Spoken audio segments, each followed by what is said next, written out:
ये राजनीति करेंगे राम पे, ये राजनीति करेंगे हनुमान पे, ये राजनीति। इनसे पहले हम क्या राम को नहीं जानते थे? हम राम नहीं, हम सीताराम कहते हैं, राम नहीं कहते, सीताराम कहता है। और सुनिए पहले,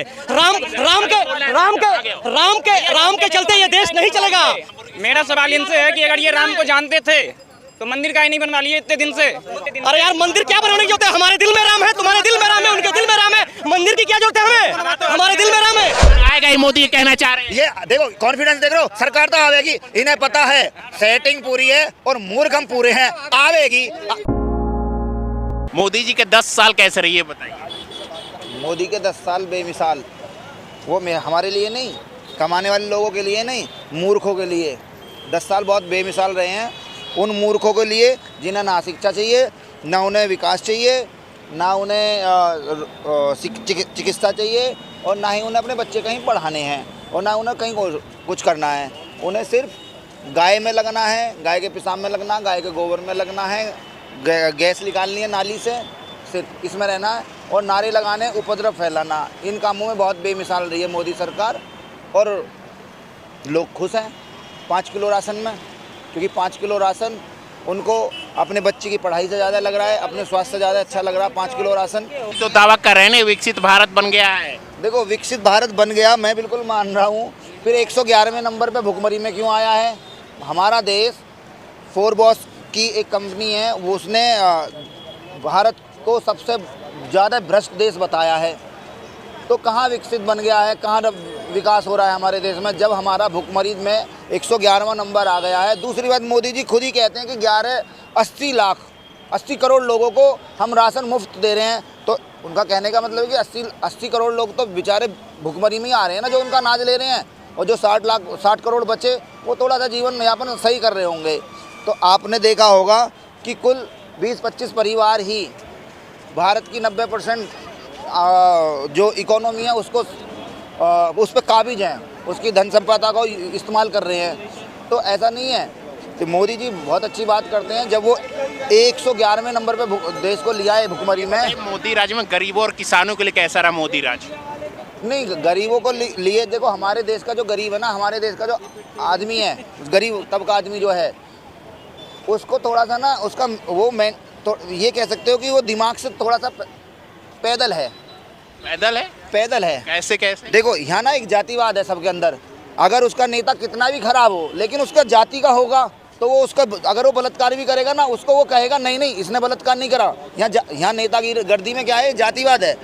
कोई भी आदमी है, किसी भी कास्ट का है, वो अगर बलात्कार कर देगा या भ्रष्टाचार कर देगा या मर्डर कर देगा, तो उसकी जात पता क्या कहेगी? नहीं ये मर्डर नहीं कर सकता, ये हमारी जात का नेता है।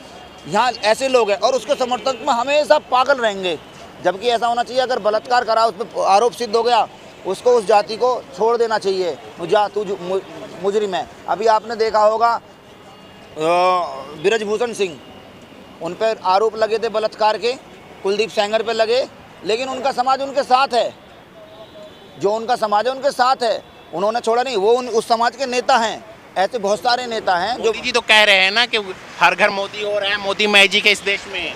ये बकवास है। मोदी जी को 38% वोट मिली हैं, 38% वोट मिली हैं, तो बचा ना 62% तो बचा। 62% में मोदी कहाँ चले गए? सबके 2 बार कैसे आ जा रहे हैं मोदी? 2 बार आ चुके हैं, तीसरी बार भी दावा करे 400 पार। देखो, 2-3 चीजें होती हैं इस देश में। इस देश में अगर बलात्कारी राम रहीम के आज भी 4 करोड़ फॉलोवर हो सकते हैं आरोप सिद्ध होने के बाद भी, तो ऐसी बात नहीं है। ये देश ना मूर्खों से भरा हुआ है, बहुत सारे मूर्ख मिलेंगे यहाँ। राम रहीम है, आसाराम पे बलात्कार सिद्ध हो गया, 20 साल की उसे जेल हो चुकी है, लेकिन उसके चाहने वाले गलियों में घूमते मिल जाएंगे, उसकी फ़ोटो की पूजा करते मिल जाएंगे, और कहते हैं बाबा जी पर झूठे आरोप लगा दिए। अगर वो बाबा जी झूठे आरोपों को भी सिद्ध नहीं कर पा रहा, फिर वो भूतनी का काय का बाबा जी है, वो काय की उसमें शक्ति है।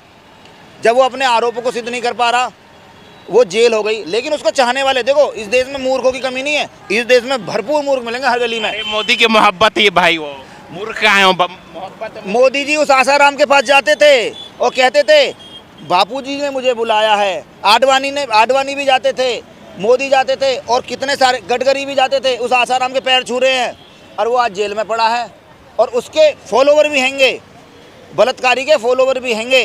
तो भाई, ये तो मोदी जी हैं, इनके फॉलोवर भी ऐसे ही हैं, और ईवीएम की तो फुल सेटिंग है ही। ईवीएम 80 लाख ईवीएम गायब हैं। चुनाव आयोग ने अभी तक 20-21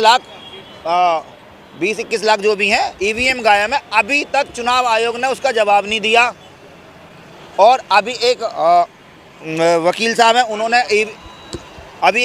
उन्होंने उसकी इलेक्शन कमीशन में गारंटी दी है ना, कोई आए ईवीएम को हैक करके दिखाए, क्यों नहीं जा रहे लोग? नहीं मांगी तो है, उन्होंने कब दी है? भारतीय मुक्ता मोर्चा वालों ने, मेसराम जी ने मांगा तो है, उन्होंने ईवीएम कहाँ दिए? उन्होंने कहा हमें 50 ईवीएम दो, हम हैक करके दिखा रहे हैं, तो उन्होंने कहाँ दी हैं? और दूसरी बात, वो वीवीपैट को कह रहे हैं पर्ची निकल के नीचे गिरे और वो काउंट हो फिर जाके। और दूसरी बात, भाई तुम सारा चीज़ आधार कार्ड से लिंक कर रहे हो, हर आदमी का बायोडाटा आधार कार्ड में है, तो वोटर कार्ड को भी आधार कार्ड से लिंक कर दो ना, तुम उसे करो और वीवीपैट के सिस्टम को करो, नहीं होगा घपला। मोदी राज आएगा, बाबा की सरकार को कोई नहीं रोक रहा। तो विकास हुआ कुछ? विकास सकरा विकास है, बढ़िया विकास है। क्या क्या जैसे पूछ रहे क्या? बहन बेटी खुली जा रही है, क्या खुल रही है? दुनिया की बहन बेटी बेधड़क जा रही है आज। पहले गायब नहीं है गई थी, लेकिन भैया छेड़छाड़ करे, परेशान करे। क्या बोले? मैं इन बाबूजी का जवाब बहुत अच्छी तरह दे रहा हूँ, अभी इन्हें भी दिखाता हूँ। इलाहाबाद में अभी दबंग जातियों ने ये कहा गया है गरीब, हाँ इलाहाबाद में, यूपी में ही है इलाहाबाद, बाहर नहीं है, और उधर का है जिधर योगी जी खुद ही रहते हैं। इलाहाबाद में अभी ये कहा गया है कि गरीब दलितों की बहुएं जो आएंगी गाँव में, वो पहले दबंग जाति जो होती है गाँव में, स्वर्ण बोल दो, पहले उनके यहाँ सेवा देंगी, जब वो अपने यहाँ जाएंगी। अभी मैं इनकी पुष्टि भी कर देता हूँ, अभी इन्हें दिखा देता हूँ, पेपर की कटिंग दिखा देता हूँ, सारा चीज़ है। ये जो कह रहे हैं ना कि बाबा की सरकार, वो सिर्फ दलितों के घर गिराएगी, वो मुसलमानों के घर गिराएगी। गरीब कमावेगा ही नहीं तो भूखा तो मरेगा ही। बोलिए, कमाएगा ही नहीं तो मरेगा। अच्छा, ये बिल्कुल बढ़िया बात कह रहे हैं। गरीब 1000 का सिलेंडर ले ले, और सुनो, और 600 रुपये किलो लहसुन ले ले, ये सही बात कह रहे हैं। आज लहसुन का रेट 600 रुपये किलो है। इनकी सरकार, बीजेपी की सरकार में एक बुढ़िया है फाइनेंस मिनिस्टर, वो खड़े होकर कहती थी मैं तो प्याज और लहसुन खाती नहीं, मुझे रेट का मतलब ही नहीं। उससे ये पूछो, बुढ़िया तू नहीं खाती और देश तो खाता है। 600 रुपये का लहसुन, 600 रुपये किलो लहसुन हो रहा। और इनसे ये पूछो, एक मोटरसाइकिल 40,000 की आ रही, अब 1.25 लाख की आ रही है। पेट्रोल क्या बोलेंगे भाई साहब, महंगाई है कि नहीं? महंगाई नहीं है, महंगाई नहीं है, महंगाई नहीं है, नहीं महंगाई नहीं है। आज 1000 रुपये कमा के जा रहे हैं आदमी, मजदूर 1000 रुपये किस मजदूर? 1000 रुपये कमा के जा ये देखो, ये भाई, ये इतने उम्र वाले हो गए हैं, किसी मजदूर की 1000 रुपये झाड़ी हो तो बता दो। यहाँ कंपनी में तो ठेकेदारी है, वो तो 6000 देंगे मजदूर को। बताइए। ये रहा दबंग, इलाहाबाद के दबंग फरमा, ये न्यूज है, ये पेपर की कटिंग है, पेपर की कटिंग है। इसमें दिखाया गया दबंग जाति, जो दलित और गरीबों की बहुएं हैं, वो दबंग जातियों के यहाँ पहले सेवा देंगी, मतलब उनका शोषण करेंगे, वो बलात्कार करेंगे जब वो उनके यहाँ जाएंगी।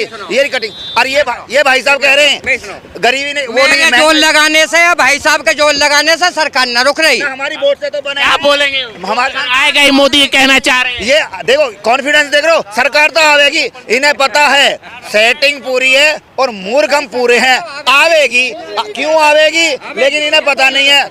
अब ये अरे इधर को सुनो, अब ये महंगाई पे कह रहे थे, महंगाई नहीं है। आपने क्या बोला कि महंगाई है? हाँ, उस जमाने में, पुराने जमाने में कितने साल पुराना? अरे कितने साल भी पुराना हो, महंगाई है कि नहीं ये बताओ। अभी है। अभी आपकी इनसे बोलो सैलरी कितनी है, इनसे बोला इनकी सैलरी कितनी है? कितनी सैलरी है भाई? 14,000 रुपये। 14,000 है। और पहले के जमाने में कितनी थी? 12,000 रुपये। 2000 रुपये सिर्फ पड़े। ऐसा क्यों हुआ? मुझे क्या पता क्यों हुआ। तो फिर तो अभी कैसे बोलो महंगाई बढ़ गई? हाँ, महंगाई है कि नहीं? तुम बताओ, महंगाई है। सैलरी क्यों बढ़ी? ये आसाराम के आए हैं गुरु चेले, ये आसाराम के चेले हैं। मोदी का चला। यहाँ देखो, ये मोदी जी के भक्त हैं। बिल्कुल भक्त है। ये सिर्फ और सिर्फ राजनीति सिर्फ लोकतांत्रिक होना चाहिए। और ये लोग लोकतांत्रिक नहीं कर रहे हैं, ये राजनीति करेंगे राम पे, ये राजनीति करेंगे हनुमान पे, ये राजनीति। इनसे पहले हम क्या राम को नहीं जानते थे? हम राम नहीं, हम सीताराम कहते हैं, राम नहीं कहते, सीताराम कहता है। और सुनिए पहले, राम के चलते ये देश नहीं चलेगा, संविधान से ये देश चलता है। और ये देश धर्म निरपेक्ष देश है, ये धर्म निरपेक्ष देश है। इस देश में सारे मुद्दा और सारे धर्म के लोग आजादी से जीने का अधिकार ये कोई भीख में नहीं दिया है, ये डॉक्टर B.R. अम्बेडकर ने। मेरा सवाल इनसे है कि अगर ये राम को जानते थे तो मंदिर का ही नहीं बनवा लिए इतने दिन से। लगाइए माइक, लगाइए इन पे। नहीं, एक मिनट, ये बताइए उससे नहीं, अरे यार मंदिर क्या बनाने की जरूरत है? हमारे दिल में राम है, तुम्हारे दिल में राम है, उनके दिल में राम है, मंदिर की क्या जरूरत है हमें? हमारे दिल में राम है, मंदिर से क्या रोजगार आएगा? मंदिर शिक्षा आएगा? मंदिर से क्या आएगा? मंदिर से आएगा क्या? नहीं, मंदिर से क्या आएगा बताओ ना हमें। मंदिर है ना, मिलता है तो हमको बताओ क्या होगा मंदिर। मेरा कहना ये है, मेरा सवाल इनसे है कि हवा हर जगह पे है, और स्कूल और कॉलेज से एक बढ़िया छात्र होनहार व्यक्ति पैदा होता है। क्या बोलेंगे? मेरा सवाल इनसे है कि हवा हर जगह पे है, फ्री है, फिर भी हम पंचर वाले के पास या फिर जहाँ हवा डलती है वहाँ क्यों जाते हैं? बताओ बस। इसका जवाब दो। क्या बोले तुम फिर से बोलो। तीसरी बार, हवा हर जगह पे अवेलेबल है ना, फ्री में, फिर भी हम पंचर वाले के पास या फिर जहाँ पे हवा टायर में डलती है वहीं क्यों जाते हैं? क्या बोलेंगे? चलिए बोलिए। भाई साहब देखो कितना बढ़िया ज्ञान दिया। हवा हर जगह है तो पिंचर वाले पे भैया उसका मैकेनिज्म अलग है, उसमें भरस ठीक है। तो बस वही जानिए फिर। हाँ, अब अरे मेरी बात तो सुन जा। मंदिर ना हर चौराहे पे, हर गली पे, हर उस पे है भैया। कौन सा डेवलपमेंट कर लिया? दूसरी बात, मैकेनिज्म जो कह रहे हैं ना, वो भक्ति का मैकेनिज्म आपको पता नहीं है। भक्ति का मैकेनिज्म पता नहीं है आपको, बस वो पहले आप जान लो। तुम कौन से समाज से हो? फिर अब समाज पे कहाँ गए? जो चल रहा है उस पे बताओ ना। 5 मिनट अरे यार चुप रही 1 मिनट। 5 मिनट में मैकेनिज्म समझ में आ जाएगा। तो ये बता कौन सी जाति का है? कौन सी जाति का? अरे जाति, फिर जाति कहाँ से आ गया इसमें जाति कहाँ? मैं चमार हूँ, डोम हूँ, जो भी कहो आप, मैं वही हूँ। तू चमार होता तो बात ही ना करता मंदिर की। मंदिर का एंटीना है तू, पक्की बात है। मंदिर में जो बैठ के खाने कमाने वाले, मंदिर में दलितों को पुजारी बनवा, चूड़ों को बना, नाइयों को बनवा, धोबी को बना, गुजरों को बना। ये तो बताओ बीच में जाति कहाँ से आया? जाति हाँ मैंने लिया है रिकॉर्डिंग। पूर्वज, अरे रिकॉर्डिंग हो रही, हम कह रहे हैं गिरंत लाए तुम्हारे गिरंत। कौन सा जाति अलाउ नहीं है मंदिर में? कौन सा जाति अलाउ नहीं है मंदिर में? कोई भी शूद्र अलाउड ना है, कोई भी शूद्र अलाउड नहीं है। कोई किया तुम्हारे प्रूफ को जज है, तू जज है। अरे हम बता रहे हैं ना, मैं कहने का नहीं, तुम्हारे गिरंत कह रहे हैं। तुम्हारे प्रूफ दिखाओ, प्रूफ चाहिए मुझे, प्रूफ दिखाओ। इनका ग्रंथ ये कहता है कि शूद्रपति दिखाओ है। अरे भैया देखो सुनो, अभी सुना रहा हूँ। अरे रुक तो जा, अभी बता रहा हूँ मैं। अभी बिरला मंदिर है दिल्ली में, उसको नहीं घुसने दिया मुरमुर को, बाहर से कर आई हो गर्भगृह में। रीजन कुछ पता है? भगवान तेरा ही है, घंटे का रीजन है उसको। अरे भैया देखो, अरे मनुस्मृति में पढ़ो, उसमें पता क्या लिखा हुआ? अरे लिखा हुआ दिखाएंगे, लिखाइए किताब कहाँ वो? मनुस्मृति में साफ साफ लिखा हुआ है कि दलितों की, शूद्रों की बहन बेटी पहले सेवा इनके यहाँ दी जाएगी, ब्राह्मणों के यहाँ। साफ साफ लिखा हुआ, साफ लिखा हुआ। और उसमें यह भी लिखा हुआ, सुनो, अश्लील किताब है वो, मनुस्मृति अश्लील किताब। उसमें यह लिखा हुआ है कि लड़कियों की योनि में उंगली दी जाएगी, साफ साफ लिखा हुआ है इन किताबों में। ये भ्रष्ट, ये आके एकदम मंदिर बनाएंगे। अरे बना लो, तुम्हारी आस्था नहीं, वो तो बन गई, वो तो बन गई।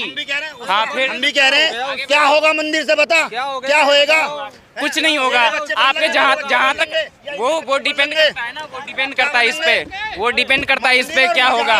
मंदिरों में और मजारों में और गुरुद्वारों में जो भिखारी बैठा है ना, वो ये दिखाता है कि इनके अंदर कुछ नहीं है। इसका जो पुजारी है वो अपने बच्चों को विदेश भेज रहा, चढ़ावे के जिए हुए है।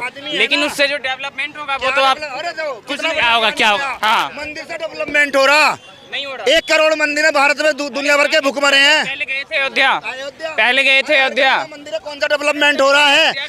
खरंजे बन गए हैं। पहले अयोध्या गए थे, अयोध्या पहले अयोध्या गए थे। भारत है, अयोध्या भारत है, अयोध्या भारत में है। नहीं अयोध्या भारत है। मैंने क्या पूछा, पहले गए थे? गए हम, आज भी गए, अब के भी गए, कब गए? अब के भी गए, जाते रहते हैं। नहीं, अब के भी नहीं। 1 साल पहले गया मैं, हाँ ठीक है। ठीक है। अभी 1 हफ्ते पहले आया हूँ, 1 हफ्ते पहले आया हूँ। छोड़िए मोदी राज, छोड़िए मंदिर। अरे मैं इन भाई से एक सवाल करना चाहूँगा। इन भाई साहब ने अभी जो बोला, मनुस्मृति में लिखा हुआ है कि दलित बहु बेटियों की मतलब योनि में जो उंगली डाली जाएगी। समझना मेरी बात। छोड़िए वो भाई साहब ने जो बोला, मैं एक बहुत बड़ी बात बोल रहा हूँ। ये मोदी राज में विकास हुआ, सुनिए, छोड़िए वो सब छोड़िए। उन्होंने जो बोला, मोदी राज में विकास हुआ कि नहीं, महंगाई है कि नहीं? भीमराव अंबेडकर जी ने क्या ये मनुस्मृति नहीं पढ़ी थी क्या? अपने घर बना ले। मनुस्मृति किताब नहीं पढ़ी थी क्या? डॉक्टर भीमराव अंबेडकर जी ने क्या यह किताब नहीं पढ़ी थी क्या? उसको जब संविधान लागू करवाया भीमराव अंबेडकर जी ने, तो इस राज्य में महंगाई है कि नहीं? आप कहाँ चले गए? महंगाई और बेरोजगारी पे आइए ना। महंगाई और बेरोजगारी की हमेशा महंगाई बढ़ी, ना किसी सरकार ने रोक पाई और ना कोई सरकार रोक आएगी। 24 में कौन आएगा? 24 में जो भी आएगा, लेकिन आएगा कोई सरकार ही। और कोई सरकार क्या बात है? मेरी बात सुनिए, कोई सरकार किसी भी अन्य प्राणी को खाने को नहीं देती है। उसका मोदी यार के 10 साल कैसे रहे? मोदी जी के 10 साल मोदी राज के 10 साल बढ़िया रहे और बाकी सरकारों से और बढ़िया ही रहेंगे जब तक मोदी जी हैं। Thank you.